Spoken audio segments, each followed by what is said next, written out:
Hello there, my beautiful thinking people, my 1585ers. You wonderful thinking folks. My gosh. All right. I just thought I'd give you a little quick one here. I'm going into Staples to return an Amazon package.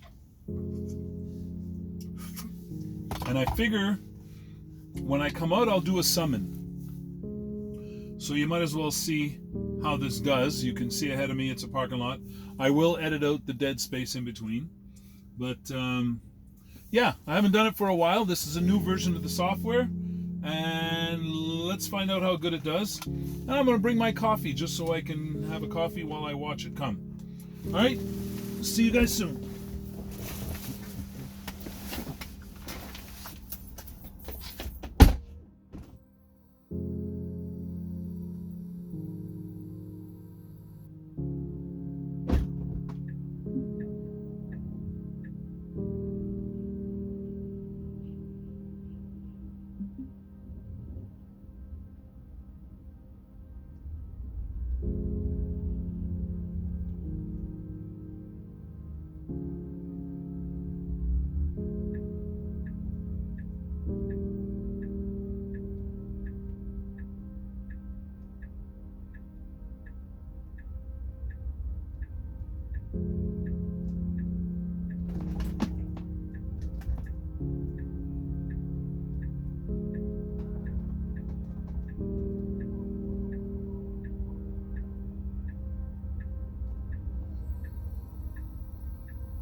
Okay, I couldn't make it so easy, so I had to move to a different area of the parking lot.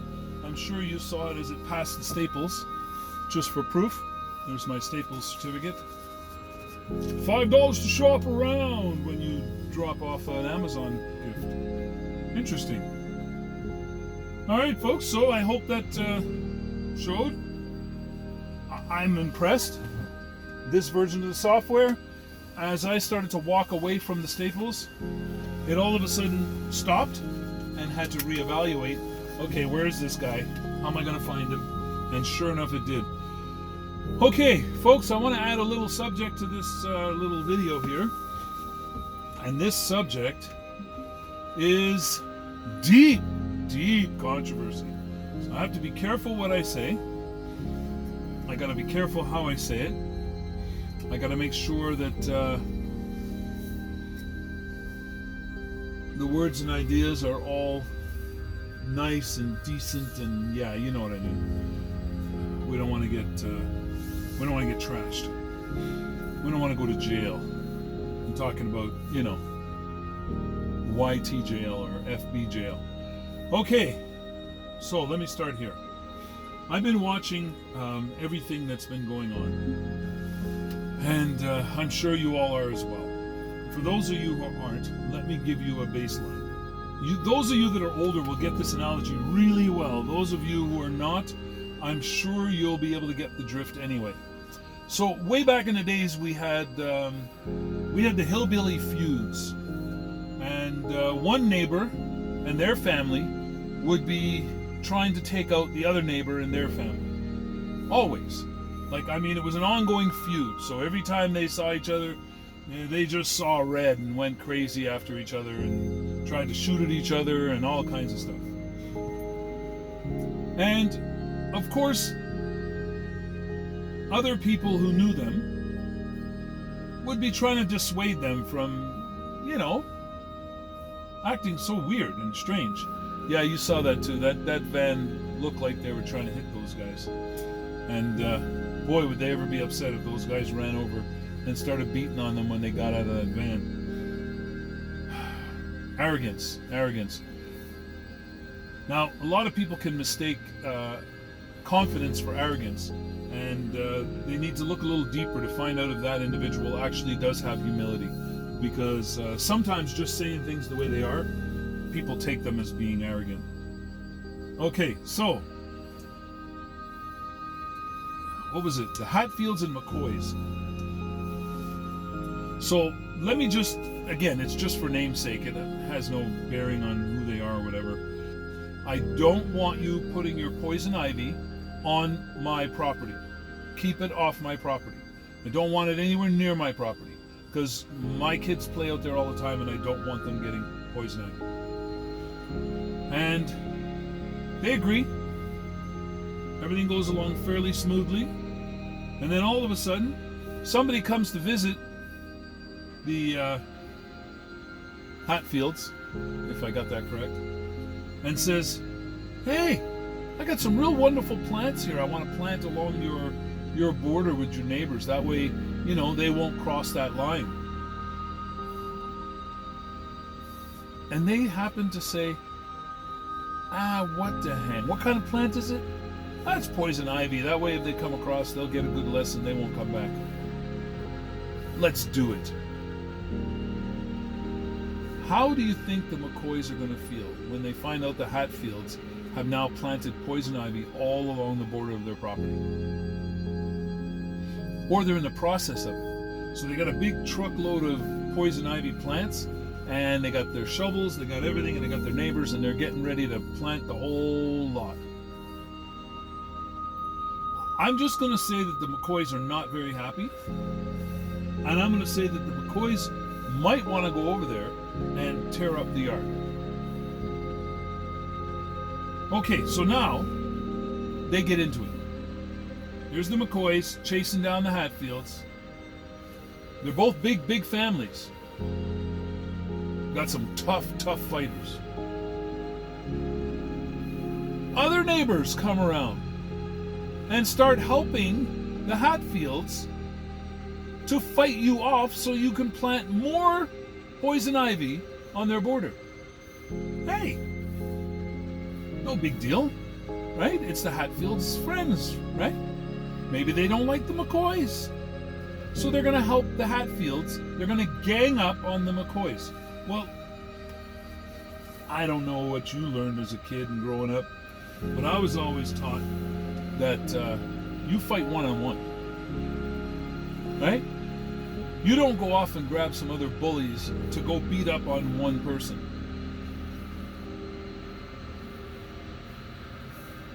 So one-on-one is the way I grew up. And I agree with that. If you have a difficulty with one person, deal with that one person. You don't drag everybody else into it because then you're creating enemies all the way around the whole room. The McCoys now are fighting viciously because they realize, first of all, they were in the right. They were upset about the poison ivy. Second of all, they're in the right because regardless of the agreement they had with the Hatfields, now they're planting the poison ivy right on their border. Thirdly, they're right because now they're dealing with a bunch of bullies who are coming after them to try to decimate them. Not one of the members of that oppositional fight are ever saying, you know what, we kind of understand why you're upset, and you know what, we're going to plant that poison ivy back 3 feet, maybe even 10 feet, and then we're going to put up a solid fence, right, so that the poison ivy doesn't cross over into your property. Why wouldn't they say something like that? Why wouldn't they do something constructive? Instead, nope, we're going to keep this fight going. We're going to wipe out the McCoys. And the McCoys are like, you know what, guys? I'm sorry. I may not look very strong, but when I'm in the right, I will fight tooth and nail. You're going to regret the day you came after the McCoys. And sure enough, that's what's happening out in our world today. And regardless of what side you're on, whether you're on the McCoy side or the Hatfield side, if you just used common sense, you would have to say, all right, I don't like the McCoys, but you know what? What's going on is wrong. We need to talk to the Hatfields and their neighbors and say, enough is enough. Or you just stand back and watch with your popcorn and go, ha ha ha ha. But don't forget, there's a whole lot of the Hatfields dying as well. So if you're sitting back with your popcorn, I don't know. I'm not thinking that's a very smart way to go or healthy at all. Okay? Your friends are getting decimated. Who you believe are your enemies are being decimated. And all of it is because of something that, of course, if you use common sense, you'd say, yeah, I'd probably do the same thing. And of course, people don't like when you say that because they just want you to say, I don't care what the reason is. Let's murder the McCoys. Yeah, I'm not like that.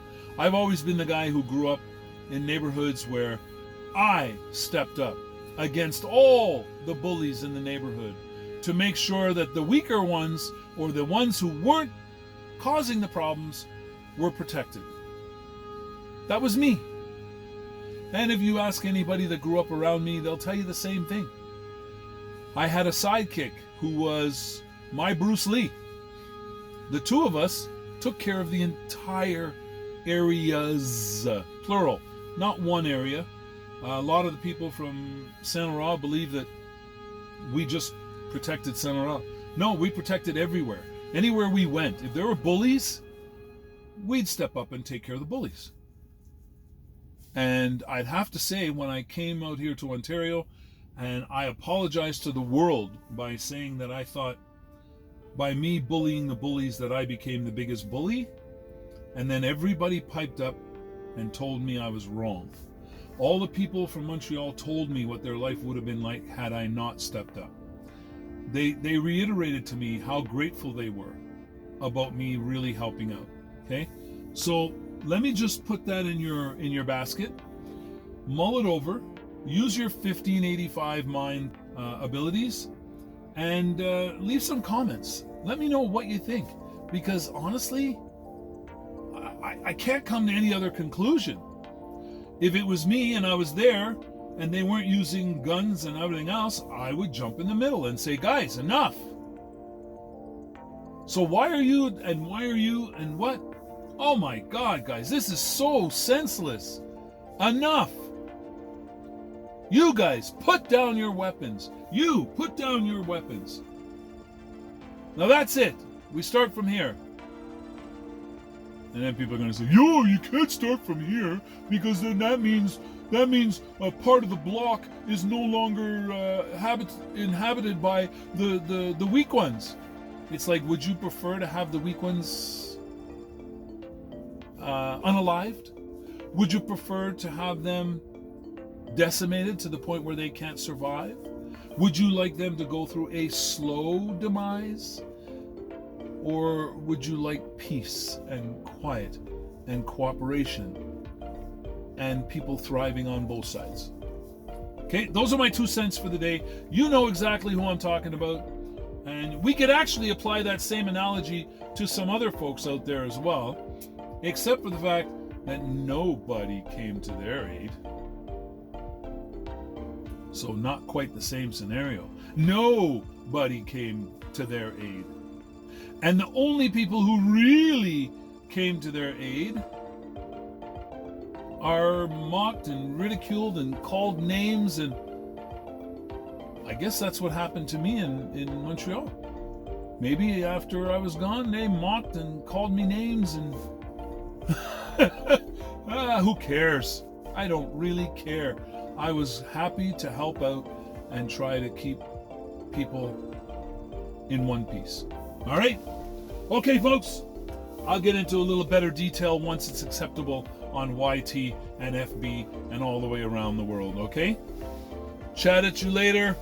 Enjoy. Hey, by the way, stay safe, stay healthy, and above all, stay as happy as humanly possible. And remember, us 1585ers and the like, we never give up, we never give in, but we keep an open mind because that's how we gather our knowledge, which is the only power we will ever have on this earth. All right? Take care. Love y'all. Talk soon.